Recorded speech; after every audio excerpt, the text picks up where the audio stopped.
So we're going into chapter 3, and I know we're kind of starting at 3.2, although this might be mixed up with our book. We might be in section 1. But either way, we're going to talk about 2 theorems today.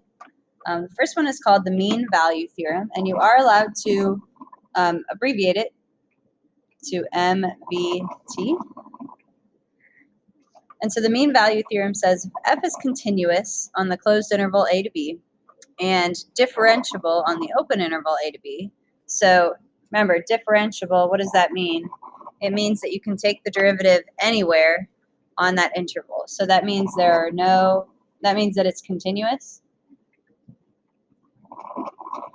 And even though it's continuous, it can't have any sharp turns, no sharp turns. And think about our other place where it's not differentiable but continuous, vertical asymptotes. No. Sorry, not asymptotes, vertical tangents. So f is continuous and differentiable. Then there exists some number c in this interval a to b such that the derivative at c is equal to, what is this formula over here? This is the formula of the slope, right, between the 2 endpoints. So if we look at this picture, here's the slope, f of b minus f of a over b minus a. There's some point on this curve, some x value c, I'm going to estimate it to be right here. There's some value c where the tangent slope is parallel. It's kind of a rough picture, but parallel to that secant slope.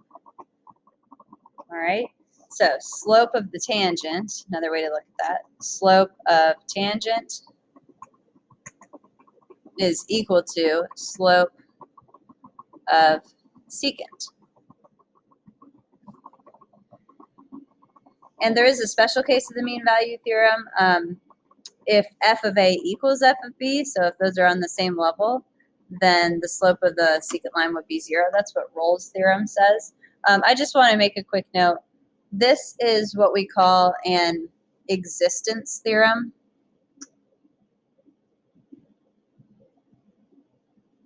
I'm second guessing my spelling. Anyway, existence theorem.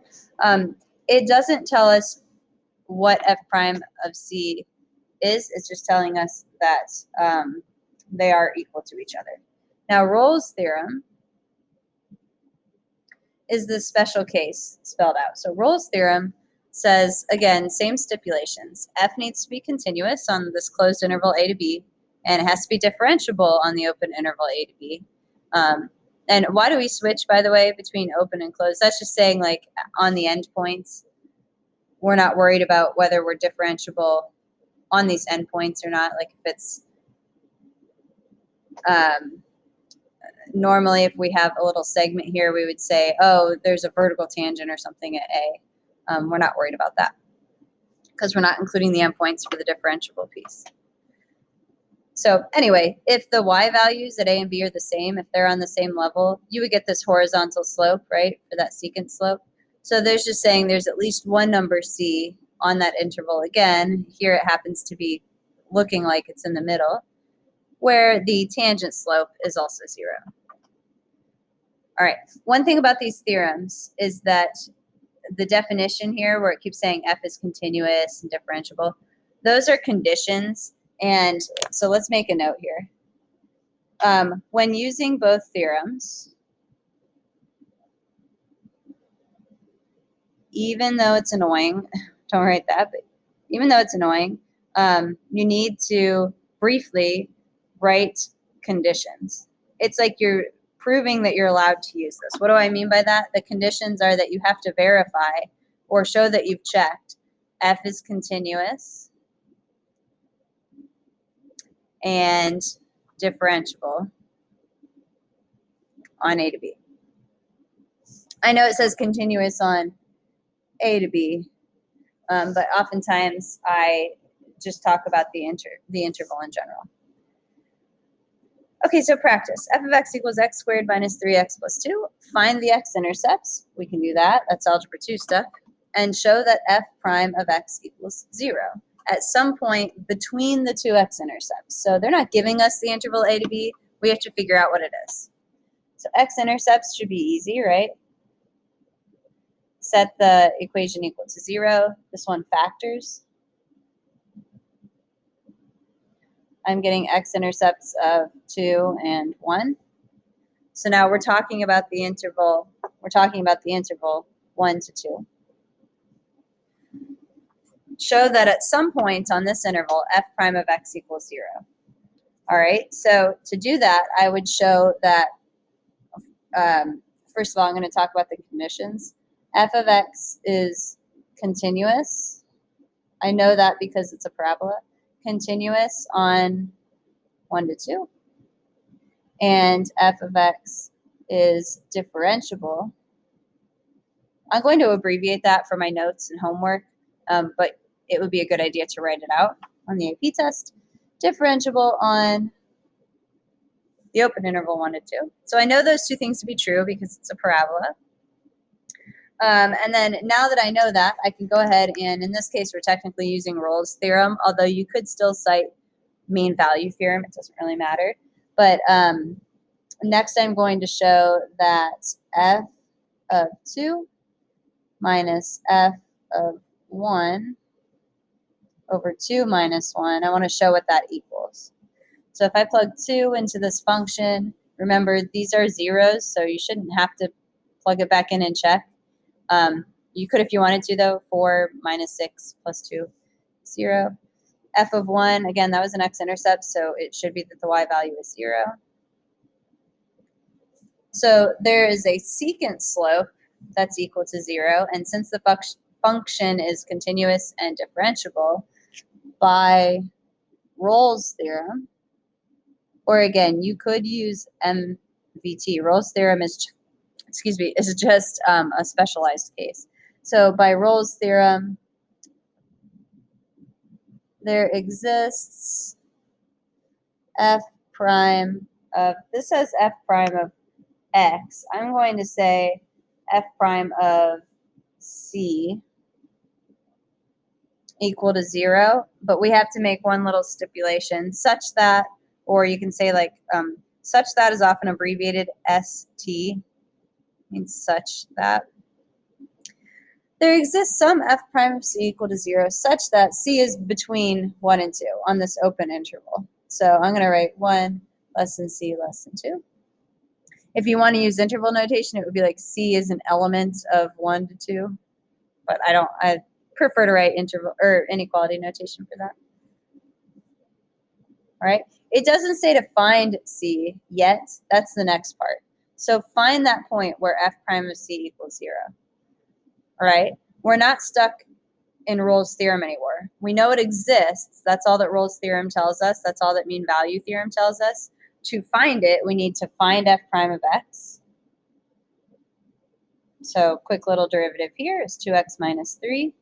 We're trying to solve when this is equal to 0. So 0 equals 2x minus 3. 3 over 2 equals x.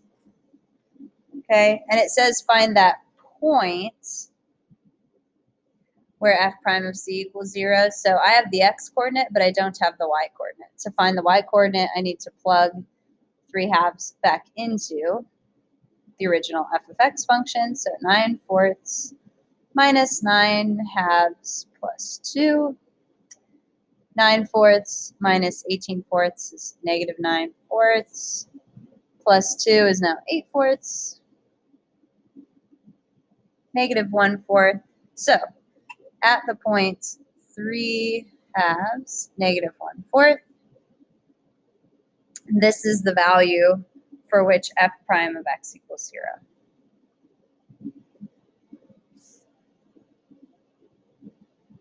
All right, on to the next example. F of x is 5 minus 4 over x. Find all c on 1, 4 such that f prime of c equals the secant slope between x values 1 and 4. All right, so we can start by checking our conditions. On the interval 1 to 4, is this function continuous? The only excluded value from the domain is x can't be 0. And since our interval does not contain 0, we're okay. So I know that f of x is continuous. Again, I'm going to abbreviate in notes and in homework, but please write it out formally on a test. F of x is continuous on 1 to 4. They didn't close the endpoints on this, so I'm not going to. And f of x is differentiable on 1 to 4. I know that because this is some sort of rational graph and they have nice curved branches. There are no sharp turns. I know there's not a vertical asymptote or a hole or anything on this interval, so we're good to go. And yes, you could shorten this up. F is continuous and differentiable on 1 to 4. I'm just listing it out, again, kind of for the notes. So I can use mean value theorem. I'm just going to check the values here. So let's see. Let's find f of 4 minus f of 1 over 4 minus 1. F of 4 would be 5 minus 4 divided by 4. 5 minus 1 is 4. F of 1 is 5 minus 4, so 1. It's over 3. 3 over 3 is 1. The secant slope between those 2 points is 1. I want to find all c such that f prime of c actually equals 1. So now I'm going to go back and find f prime of x. The derivative of 5 is 0. The derivative of negative 4x to the negative 1 is 4, and then it'll be x to the negative 2, so over x squared. Set f prime of x equal to 1, because that's what the secant slope is equal to. You get plus or minus 2. Okay, now we have to be careful. Find all c on the interval 1 to 4. So plus or minus 2 is not actually my answer. My only answer is x equals positive 2, because again, we're tied to that interval. Explain why MVT does not apply on negative 2 to 2. So I kind of said this in the beginning, but there is a vertical asymptote at x equals 0. So f is not continuous. And if it's not continuous, remember it's automatically not differentiable on the interval negative 2 to 2. Now, I should clarify that. It's not continuous at 0, so it's not differentiable at 0. At the other places, it's fine. It's just that 0 is on this interval. Okay, I think about this problem a lot when I pass a highway patrol. But anyway, 2 stationary patrol cars equipped with radar are 5 miles apart on a highway. So I always like to underline stuff I'm given. 5 miles apart.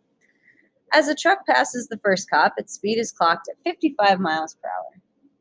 4 minutes later, when the truck passes the second cop, its speed is 50 miles per hour. Prove that the truck must have exceeded the speed limit, which is 55, at some time during the 4 minutes.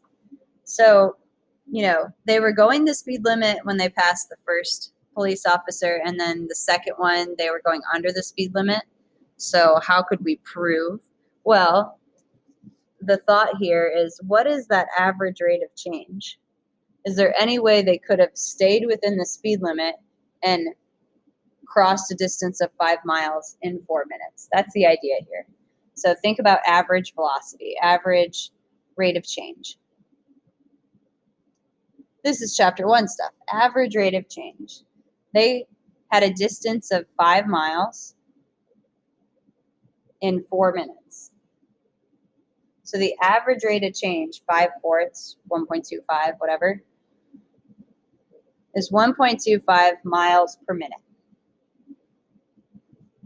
How does that equate to speed limits? Speed limits are miles per hour. So if I'm doing that many miles per minute, if I multiply that by 60, 60 times 1.25, let's see, 1/4 of 60 is 15, so that's 75 miles per hour. The average rate of change to cross 5 miles in 4 minutes is that your average speed was 75 miles per hour. So if the average speed was 75 miles per hour, we can use mean value theorem, because think about this. The car's position, we'll call it, think of that as a function. The car's position is a continuous function, and we're assuming nothing crazy happened on the highway where they have like some sharp turn or a vertical tangent or anything. So if you were plotting that position function, it's a continuous function and differentiable. Now, what would the interval be? I would just say on the 5 mile stretch, I guess, or distance, whatever. So since we know that to be true, we can say by mean value theorem, MVT, there must be some time during the 4 minutes, because again, we don't really have, I mean, I guess you could say from like 0 to 4, but I'm just going to say during the 4 minutes,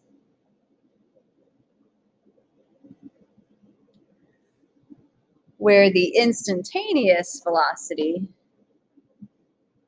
the derivative, instantaneous velocity was the same as average velocity.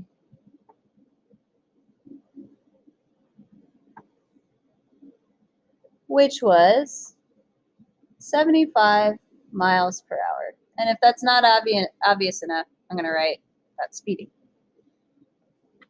I'm used to stats where you have to spell everything out. Even if something is really obvious, you don't get points unless you wrote it down. So good idea to write that all out. You don't have to write that word for word, but you do need to make sure that you've mentioned conditions still, even though this is in kind of a real world context. You want to mention the theorem, and you want to have some sort of, even if it's more mathematical notation, some sort of explanation about the derivative equaling the secant slope.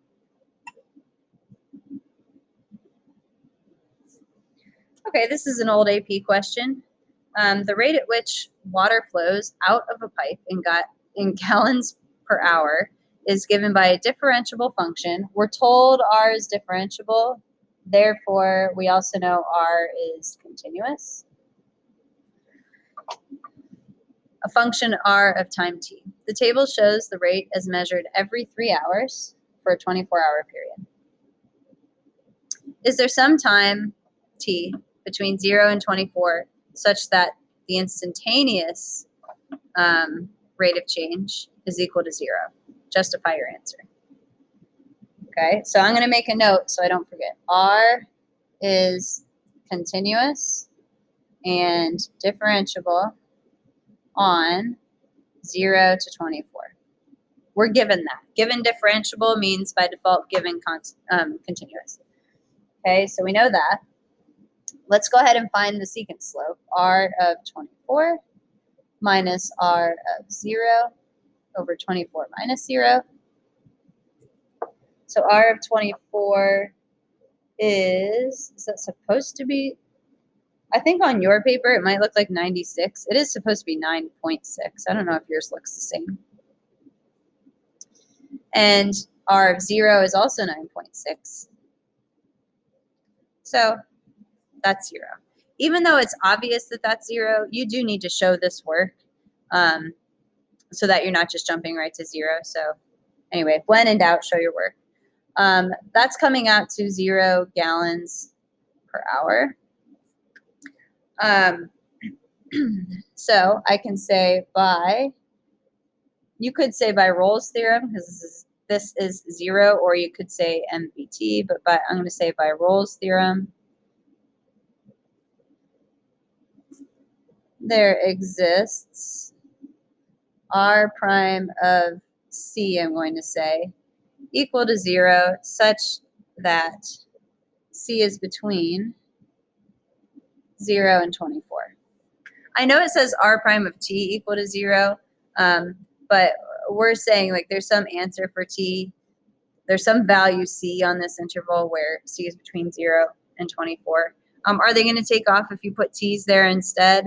I honestly don't know. I'd have to look back through some more AP scoring guidelines. And you can do the same, by the way. They're all on the internet. But it's kind of good to look through those because you can see where they're awarding points and in which cases. So the reason it's not coming to me off the top of my head is because there aren't a million of these mean value theorem problems in free response on the BC test. It's certainly going to show up, but it's not like it's not one of those guaranteed questions in the free response. We have a few of those. This is not one of them.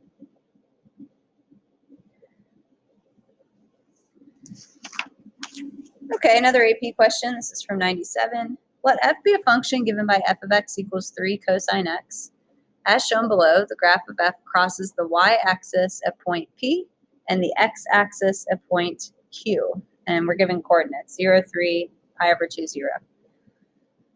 Write an equation for the line passing through points P and Q. To write an equation, for a line, you need a slope and a point. So the point I'm going to use is P, because that's a nice, easy point. To find the slope, I would just find the slope. So let's see. 3 minus 0 over 0 minus pi over 2. 3 divided by negative pi over 2 will be, when you multiply by 2 over pi, will be negative 6 over pi. So that's the slope. And then write the equation. It can be in point slope form, or we have the y-intercept, so I'm just going to write it as y equals negative 6 over pi x plus 3. So that's the line that passes through P and Q. I guess I'll box that in. Write an equation for the line tangent to the graph of P at point Q. So at Q, we want this tangent. It looks sort of vertical, but we will figure out whether it is or not. So first, we have the point Q, so we just need the slope. We need f prime of x. The derivative of 3 cosine x is negative 3 sine x. And then we can evaluate that at Q's x value, which is pi over 2. So think back to your speed quiz days. The sine of pi over 2 is 1. Negative 3 times 1, negative 3. Okay, so y minus 0, I'm not going to write that part, equals the slope, negative 3, times the quantity x minus pi over 2. I'm going to leave it like that. No points in distributing. Part C, find the x-coordinate of the points on the graph between points P and Q at which the line tangent to F is parallel to the line PQ. So I need the derivative, f prime of x, to equal the slope that was going between P and Q, which was negative 6 over pi. The derivative of f prime x is negative 3 sine x. Okay, divide by negative 3. When you divide by negative 3, you get positive 2 over pi. Now, if I didn't have a calculator, my answer would just be x equals, remember we did like inverse sine or arc sine of 2 over pi. But if this were on a calculator, make sure for our AP test, make sure you are in radian mode. And so you'd be doing second sine 2 over pi, rounding to 3 places. So the angle is approximately 0.690 radians. Well, you don't have to label that, but I'm just making a note here.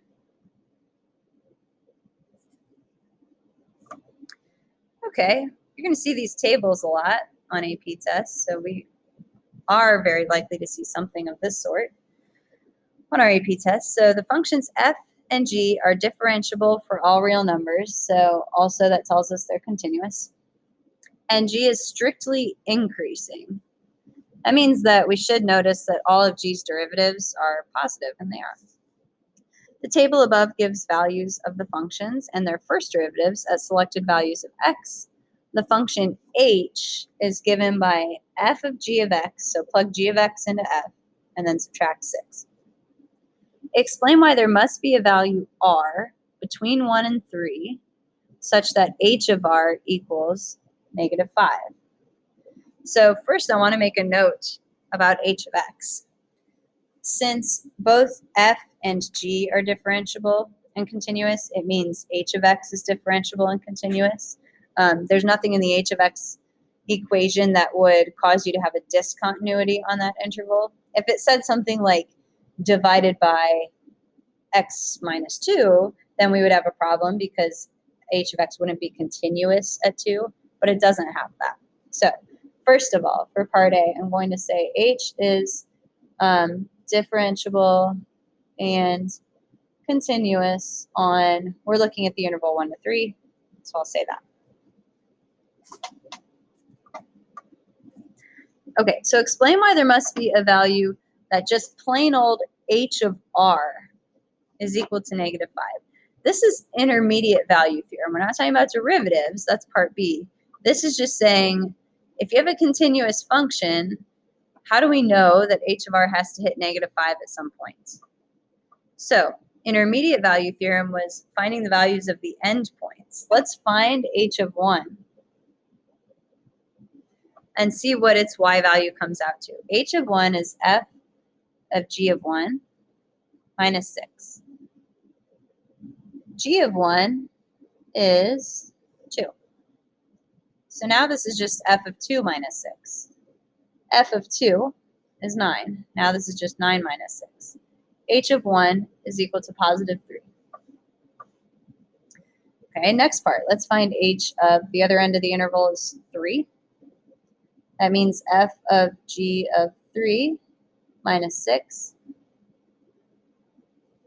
G of 3 is equal to 4.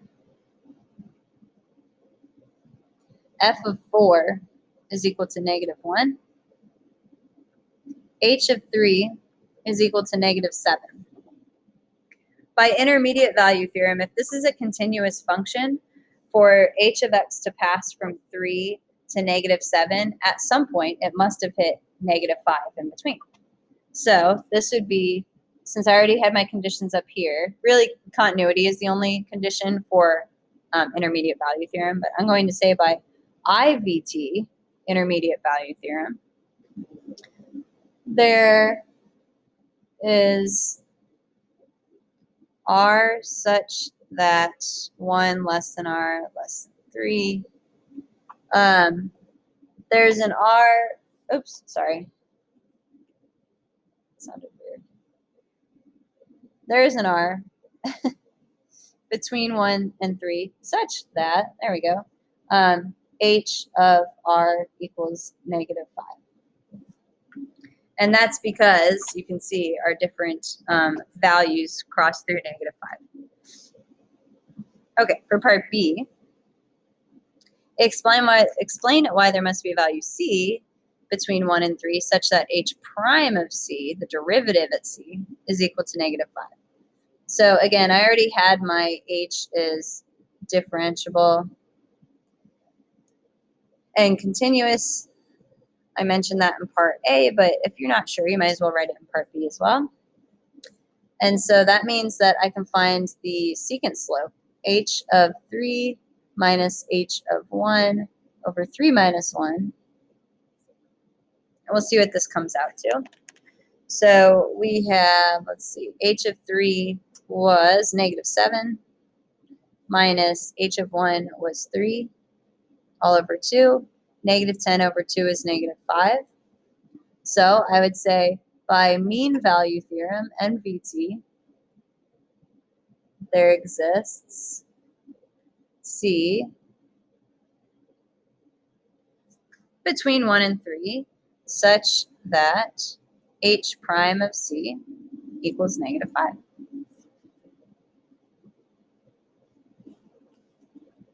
All right, that's it for today's notes. Again, if you're curious about, like, I think anytime we're citing theorems, it's like, what do we have to have? What do we not have to have? I'm writing what you need to have. But if you want to look at it differently, you can look up these scoring guidelines and find these questions. And if the scoring guidelines are recent enough, like 2007, we should be able to find this. Then they'll tell you what you're getting points for on this problem. Like it'll be 1 point when they say this, 1 point for this. So it's worth looking at. We never have a ton of class time to look at that. But if we do, I can pull it up. Or again, you can find it in Google on your own. So please come to office hours if you have any questions about these theorems.